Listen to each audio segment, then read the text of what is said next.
রবি আর নীল ছিল একসাথে বড় হওয়া দুই বন্ধু। ছোট্ট শহরের একই স্কুলে পড়ত, একসাথে ফুটবল খেলত, একই টিফিন ভাগাভাগি করত। রবির বাবা ছিলেন একটা ছোট দোকানের কর্মচারী, আর নীলের বাবা শহরের সবচেয়ে বড় ব্যবসায়ী। কিন্তু এই পার্থক্য তাদের বন্ধুত্বে কখনো দেয়াল হয়ে দাঁড়ায়নি। স্কুল শেষ হতেই দুজনের পথ আলাদা হয়ে গেল। নীল বিদেশে পড়তে গেল, রবি থেকে গেল নিজের শহরে বাবার দোকানে হাত লাগাতে। সময় বদলায়, মানুষও। বছর 10 পর নীল দেশে ফিরে এলো। এখন সে একটা নামকরা কোম্পানির মালিক। দামি গাড়ি, দারুণ পোশাক, শহরের এলিটদের সঙ্গে ওঠা বসা সবই আছে তার। অন্যদিকে রবি এখনো সেই পুরনো শহরেই আছে।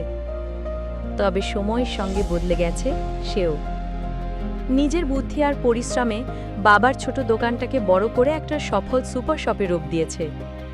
কিন্তু বাইরে থেকে দেখলে বোঝার উপায় নেই, সে এখন সফল, সম্মানিত, বড়লোক।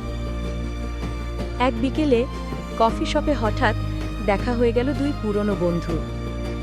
রবি খুশিতে চমকে উঠল। আরে নীল, তুই 10 বছর পর?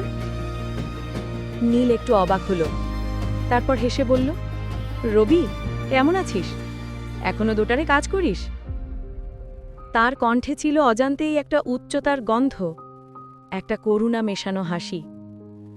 রবি একটু থমকালো, তারপর নরম গলায় বলল, হ্যাঁ, এখনো কাজ করি, তবে একটু বড় পরিসরে।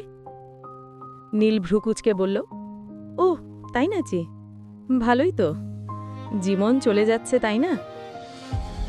রবি শুধু হাসল, একটা শান্ত, গর্বিত, কিন্তু ব্যথা মেশানো হাসি। নীলকে পরের দিন তার কোম্পানিতে মিটিংয়ে যেতে হলো। দরজায় ঢুকেই অবাক, ওই কোম্পানির বোর্ডে লেখা আর.কে গ্রুপ অফ ইন্ডাস্ট্রিজ, আর চেয়ারম্যানের নাম কি? মিস্টার রবি কুমার। নীল থমকে দাঁড়ালো। ঠিক তখনই রবি ঢুকল, পরিপাটি স্যুট, আত্মবিশ্বাসে ভরা মুখে বলল, স্বাগতম নীল, শুনলাম তুমি আমাদের সাপ্লাই চেনে পার্টনার হতে চাও। নীলের মুখ শুকিয়ে গেল। গতকাল যে মানুষটাকে সে ছোট দোকানের ছেলে ভেবে অবহেলা করেছিল, আজ সেই পুরো ইন্ডাস্ট্রির মালিক।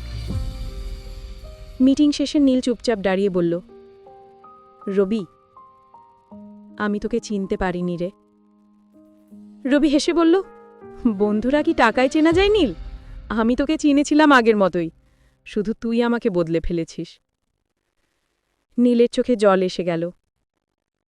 সে বুঝল, মানুষ বড়লোক হয় টাকায় নয়, মন দিয়ে, আত্মসম্মান দিয়ে, পরিশ্রম দিয়ে। সেদিন নীল প্রথম বুঝল, যে বন্ধুকে সে গরিব ভেবেছিল, আসলে সেই বন্ধুর ভিতরেই ছিল সবচেয়ে ধনী মানুষটা।